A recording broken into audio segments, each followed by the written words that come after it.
Hello there, and welcome to the Outside Views weekly magazine on global politics. Britain has another Prime Minister. It's third in 2 months. Rishi Sunak faces great challenges now, because Rishi Sunak is the new Prime Minister of the United Kingdom. Exactly 7 weeks after his predecessor Liz Truss took office, he was inaugurated by King Charles III and tasked with forming a government at Buckingham Palace, as the PA news agency reported after the audience. Truss had previously been formally dismissed from office by the king. Only the monarch has the right to appoint the premier, by the way. Sunak is the third prime minister, as I said, in 2 months, and also the youngest prime minister in more than 200 years, and the first Hindu and first British Asian politician to hold this office. An official photo shows Charles shaking hands with the new prime minister, but that was to be expected. Sunak was elected the new leader by his Conservative Party on Monday, and thus also the future prime minister and now current prime minister. Apart from him, no other MP had reached the required number of at least 100 supporters in the Tory group on Monday. Truss announced her resignation on the Thursday before, after just 44 days in office. With a radical tax reform, she triggered considerable turbulence on the financial markets, and after harsh criticism, including from her own ranks there, she had to backtrack and quickly lost her authority. Sunak, on the other hand, is considered a steady hand. He already applied to succeed Prime Minister Boris Johnson in the summer, but he lost to Truss that time. He had sharply criticized her economic plans at the time, and he was right. At least once a Tory is right. Considerable problems await him now. He needs to win back the confidence of the markets, and analysts do trust him, but it's likely to be more difficult to reunite his recently deeply divided Conservative Party. It's therefore eagerly awaited who Sunak did appoint to his cabinet. Now we know, and it is a catastrophe. But if you want to have more details, please go to my main UK channel. The opposition criticizes the fact that Sunak is the second Conservative Prime Minister in a row who did not come into office with a parliamentary election and calls for new elections. Sunak refuses because they don't never vote for a Prime Minister in the elections. The party is voted for and not the Prime Minister. But the polls see the Conservatives trailing far behind Labour still. And according to state media, hundreds of people have been charged in connection with the protests in Iran. In the capital Tehran, 315 demonstrators are to answer in court, as the state news agency IRNA announced on Monday. 4 people are also accused of war against God. According to the Islamic legal system in Iran, they face the death penalty. The judiciary has repeatedly emphasized in recent weeks that it will act mercilessly against the demonstrators. The system-critical protests in Iran were triggered by the death of the 22-year-old Iranian Kurd Mahsa Amini. The moral police had arrested her because she allegedly did not comply with the mandatory rules for wearing a headscarf. The woman died in police custody on September 16th. Since her death, thousands have been demonstrating across the country against the government's repressive course and the Islamic system of rule. According to human rights activists, tens of thousands of people were arrested and at least 240 killed. And after 2 years of conflict over Ethiopia's Tigray region, the government of Ethiopia and rebels from the Tigray region agreed to peace talks finally. In the conflict over the region in northern Ethiopia, peace talks between the Ethiopian government and the Tigray People's Liberation Front, or TPLF, in South Africa, led by the African Union, are due to start on Monday. The aim is to bring peace to a civil war that has been going on for almost 2 years. In addition, 8 organizations are to be given access to the war zones in order to help millions of people. To this end, representatives of the African Union in South Africa want to meet with negotiators from the conflicting parties. The armed conflict in Ethiopia began in November 2020 with an offensive by the Ethiopian armed forces after the TPLF, which governs Tigray, repeatedly questioned the authority of the central government. The fighting triggered a massive humanitarian crisis. At least 2 million people have been displaced.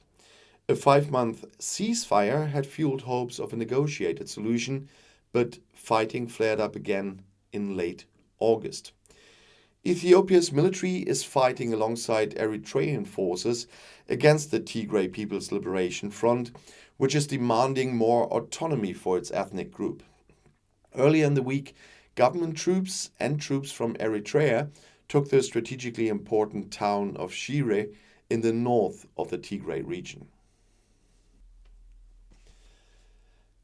And representatives of the left wing of the US Democrats have withdrawn a letter to President Joe Biden in which they had advocated a negotiated solution with Russia to end the Ukraine war.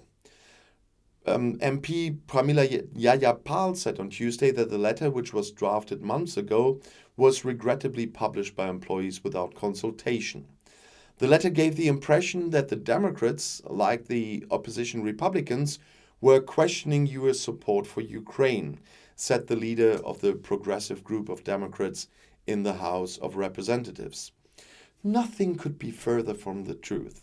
Every war ends with diplomacy, and this one will too after a Ukrainian victory. 30 representatives from the Democrats, including the well-known left-wing parliamentarian Alexandria Ocasio-Cortez and Ilhan Omar, asked Biden in the letter on Monday to work for a diplomatic solution to the Ukraine war. US military aid to Ukraine worth billions carries with it a responsibility to seriously explore all avenues for ending the conflict, including direct negotiations with Russia. As possible elements of a negotiated solution, the parliamentarians named incentives to end hostilities, including the easing of sanctions against Russia and security guarantees from the international community for a free and independent Ukraine. At the same time, they emphasized that a solution had to be found that is acceptable to the people of Ukraine. The letter quickly met with criticism from the ranks of the Democrats too, because it could be interpreted as a sign that the USA is not unconditionally behind Ukraine. One of the signatories, Representative Sarah Jacobs, tweeted that she signed the letter at the end of June, as I said. A lot has changed since then. I wouldn't sign it today, she said. The US must provide Ukraine with economic and military support so that Kiev is able to end the war.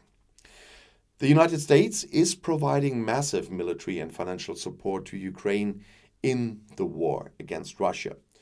Washington is supplying the Ukrainian army with missile launchers, drones, artillery ammunition, and vehicles, among other things. In May, the US Congress passed a $40 billion aid package for Ukraine. Ex-President Donald Trump's Republicans also have, with some exceptions, broad support for this policy.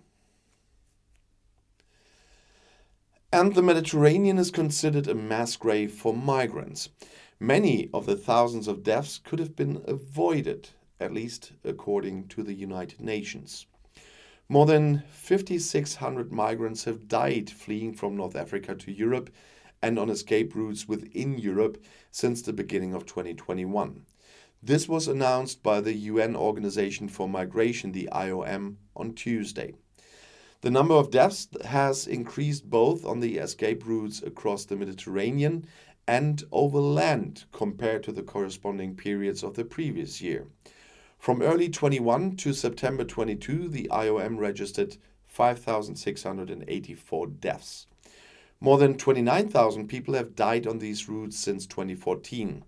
For the majority, 17,000, not even the country of origin, could have been identified. Countless families are still in the dark about what happened to their relatives. Many of the deaths could have been avoided with prompt assistance, writes the IOM. Most of those identified were from Syria, followed by Moroccans and Algerians. Citing survivors, IOM reports that at least 252 people have died after being pushed back to where they came from by representatives of European authorities. 97 people died on the route from Libya across the Mediterranean to Europe, 70 in the eastern Mediterranean, 58 on the Turkish-Greek land border, 23 in the western Mediterranean, and 4 on the border between Belarus and Poland. IOM stresses that it is difficult to verify survivor accounts. They assume that the true numbers are significantly higher. The IOM has been collecting the numbers since 2014 in its Missing Migrants project. The data is collected and evaluated in Berlin and Germany. Meanwhile, the EU Commission wants the EU Border Protection Force Frontex to play a larger role in the fight against unwanted migration across the Balkans. The Brussels authorities recommended on Tuesday to negotiate with Albania, Serbia, Montenegro, and Bosnia and Herzegovina. It also approved financial aid of 39.2 million euros for border management in this region. This should mainly be used to purchase special equipment such as surveillance systems, drones, and biometric devices. The decision as to whether to start negotiations on an expanded Frontex mandate is now made by the EU states. Frontex officers are already deployed at the EU border with Albania, Serbia, and Montenegro, but not with Bosnia and Herzegovina. However, a new legal framework provides that they can be used both at the EU border and at the borders with third countries and are also given more powers. Migration via the Western Balkans to the EU had recently increased significantly. EU Commission President Ursula von der Leyen wants to travel to the region for several days from yesterday on. And in the process of possible election interference in the US state of Georgia, Donald Trump's ex-chief of staff has now been summoned. Mark Meadows' attorney wants to review appeals, though.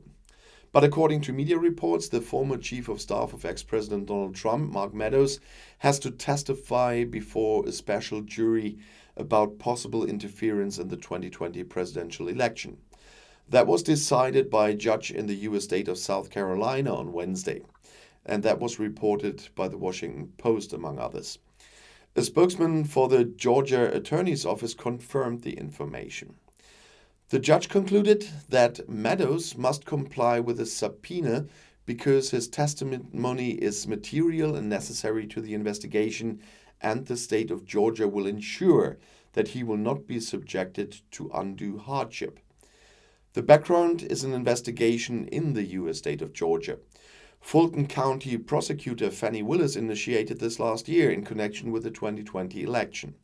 Meadows is considered a key figure in the investigation. Trump called Georgia Secretary of State Brett Raffensperger in January 2021, and Trump asked him to gather enough votes for his electoral success in the state. Meadows is said to have been present at this phone call. Since Meadows doesn't live in Georgia, the Georgia prosecutor couldn't subpoena him, hence the detour through a South Carolina court. A lawyer for Meadows has emphasized that there's the possibility of an appeal or additional legal action. That was also written by the Washington Post, and it would be checked right now. The once close associate of Donald Trump is also expected to be summoned only after the midterm elections in early November, it's said. The prominent U.S. Senator Lindsey Graham was also asked to testify before the jury that had been set up in the meantime. However, he has achieved success in the U.S. Supreme Court. The subpoena has been stopped, at least temporarily. The Supreme Court will now review the case further, they say. And Japan, South Korea, and the United States have issued a warning to North Korea. Another nuclear test justifies unprecedented reactions. So the USA, Japan, and South Korea have jointly warned North Korea that another nuclear test would warrant an unprecedented response. We have agreed to further strengthen our cooperation so that North Korea will immediately cease its illegal activities and return to talks on denuclearization, said South Korean Vice Foreign Minister Cho Yun-dong after a meeting of the 3 deputy foreign ministers of the countries in Tokyo on Wednesday. Seoul and Washington have repeatedly warned that Pyongyang could be on the verge of testing a nuclear bomb for the first time since 2017, following a spate of missile launches in recent weeks. Tensions in the region have increased significantly in recent weeks, partly because of this series of North Korean missile tests. Last month, a North Korean missile flew over Japan, triggering a rare public missile alert there. North Korea later said it undertook technical nuclear exercises. Deputy Secretary of State Wendy Sherman said the behavior was reckless and deeply destabilizing, urging North Korea to refrain from further provocation. And the Iranian authorities admit that hackers have captured emails from a nuclear power plant. The group believed to be behind it is making clear demands on the regime. So the Iranian Atomic Energy Organization, or AEOI, on Sunday confirmed media reports of a hacker attack on the Bushehr nuclear power plant. Accordingly, the hackers managed to gain free access to the email traffic there. According to the ISNA news agency, the nuclear authority stated that the hackers had not captured any secret documents. The agency blames a specific country for the attack without giving any further details. Iran blamed its arch-enemies Israel and the United States for earlier hacking attacks on facilities in the country. According to reports, the Iranian group Black Reward is behind the attack, though. This demands for the hacked information, including about Russia's role in the Bushehr nuclear plant, the release of people who have been arrested in the system-critical protests in the past 4 weeks I talked about earlier on this video. The Bushehr nuclear power plant in the port city of the same name on the Persian Gulf is a joint project of Iran and Russia. It is intended for civilian purposes and, according to official information, is mainly intended for generating and supplying energy to the two southern provinces of Bushehr and Fars. And the USA sees signs of Russian support in quelling protests in Iran. An IS attack killed 15 people at the same time. So the United States is concerned that Moscow might help to quell mass protests in Iran. Iran is suspected of supplying Russia with drones in exchange. There also have been reports in recent weeks that Iranian personnel have been sighted in Russian-held areas of Ukraine. Clashes erupted across the country on Wednesday between security forces and protesters commemorating 22-year-old Kurdish woman Mahsa Amini 40 days after her death. According to an eyewitness, security forces in Amini's hometown of Sarkis had even shot at mourners who had gathered at the cemetery for a memorial service. And now you know I talk a lot about Iran today.